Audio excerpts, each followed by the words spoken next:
السلام علیکم 10th class. بیٹا ہم اسلامیات کے سلیبس میں سے احادیث پڑھ رہے ہیں۔ 16 نمبر احادیث تک ہم نے پڑھ لیا ہے۔ آج ہم پڑھیں گے حدیث نمبر 17 پہ نمبر 54 پہ، یہ حج کے بارے میں ہے۔ تو آئیے اللہ کا نام لے کر شروع کرتے ہیں۔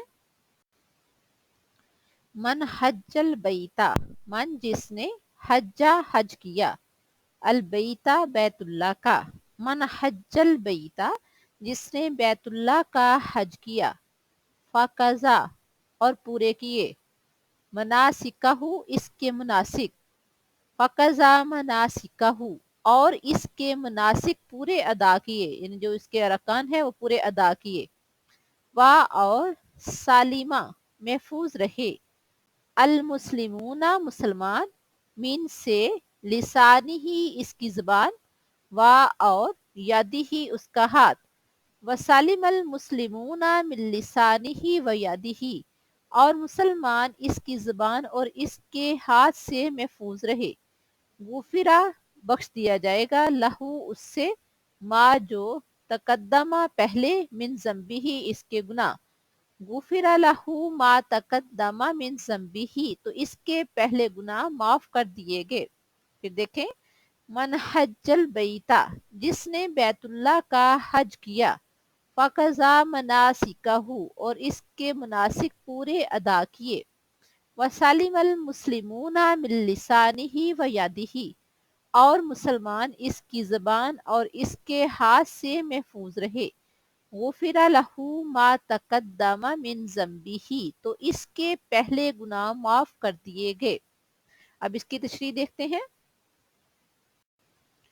حج کے لغوی معنی ہے زیارت کا ارادہ کرنا۔ شریعت میں اسے حج اس لیے کہا جاتا ہے کہ اس میں ایک مسلمان بیت اللہ کی زیارت کا ارادہ کرتا ہے۔ یعنی حج کو حج کیوں کہتے ہیں؟ کیونکہ اس میں ایک مسلمان اللہ کے گھر کی زیارت کا ارادہ کرتا ہے۔ حج اسلام کا اہم اور 5واں رکن ہے۔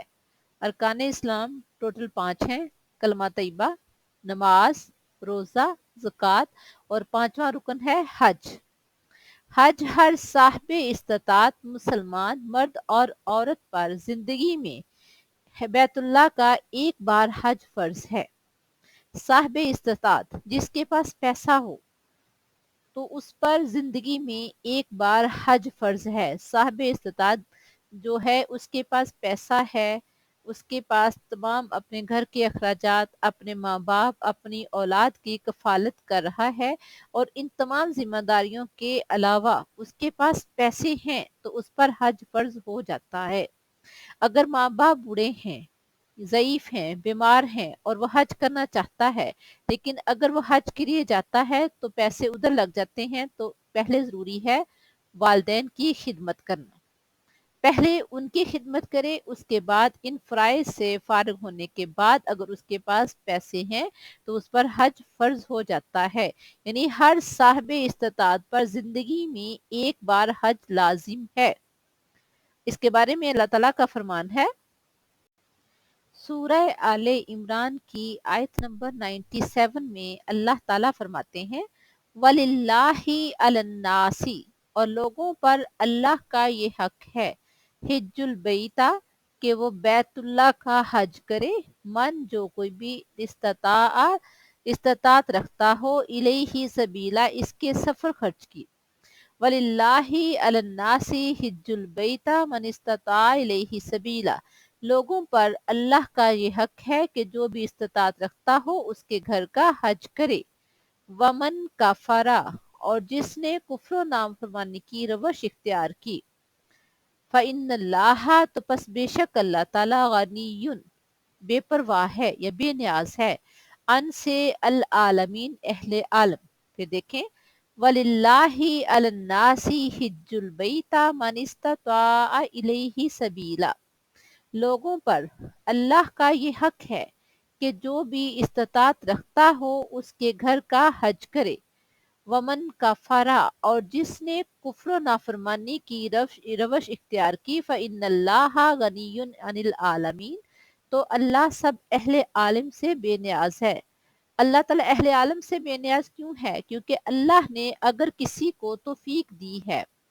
اور وہ حج کر سکتا ہے، لیکن اس کے باوجود بھی اگر وہ کفر و نافرمانی کی روش اختیار کرتا ہے، روش میں راستہ طریقہ اختیار کرتا ہے، تو اللہ کو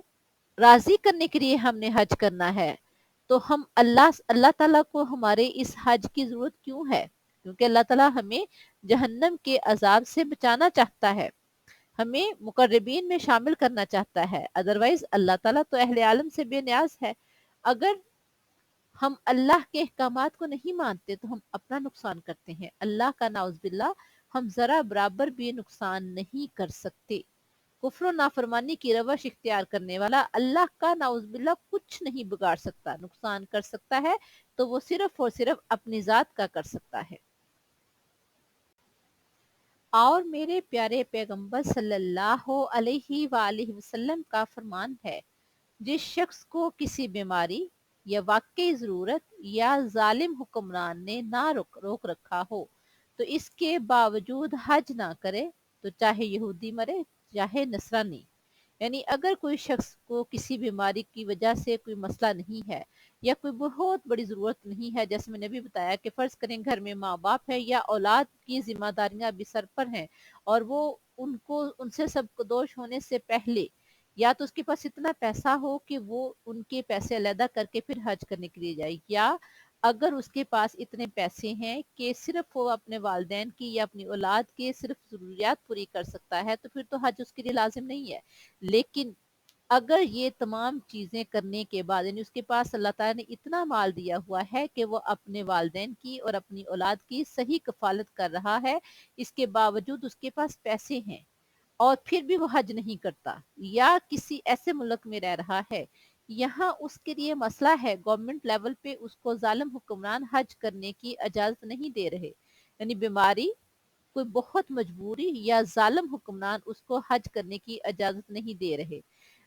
تو پھر تو ٹھیک ہے۔ لیکن اگر ان میں سے کوئی مسئلہ نہیں ہے، صاحب استطاعت بھی ہے، پیسہ بھی ہے، بیماری بھی کوئی نہیں ہے، کوئی ضرورت بھی نہیں ہے، ملکی لیول پہ کوئی ظالم حکمران اس کو روک نہیں رہے،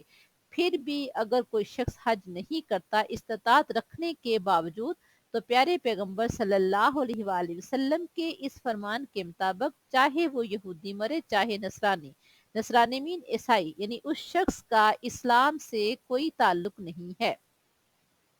حج کے سلسلے میں مکہ میں دنیا بھر کے مسلمانوں کا عظیم الشان اجتماع ہوتا ہے۔ دنیا میں سب سے بڑا جو اجتماع ہوتا ہے وہ حج کا ہوتا ہے، لہٰذا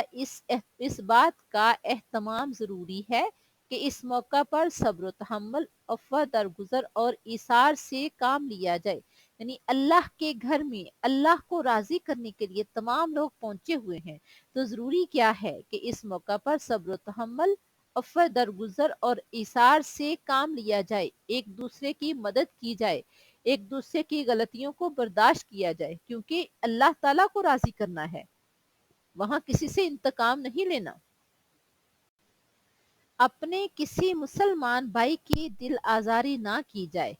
نہ اسے ہاتھ سے تکلیف پہنچائی جائے، یعنی اسلام کیا کہتا ہے کہ ہم نے دوسروں کا ساتھ دینا ہے، کسی کو زبان اور ہاتھ سے تکلیف نہیں پہنچانی۔ جب اللہ کے گھر میں ہم پہنچ گئے ہیں تو پھر کرنا کیا ہے؟ اللہ کو راضی کرنا ہے، تو اس لیے اللہ تعالیٰ فرما رہے ہیں وَلَا فُسُوقَ وَلَا جِدَالَ فِي الْحَجِّ، اور حج کے دنوں میں نہ فسق کرنا ہے نہ لڑائی جھگڑا کرنا ہے،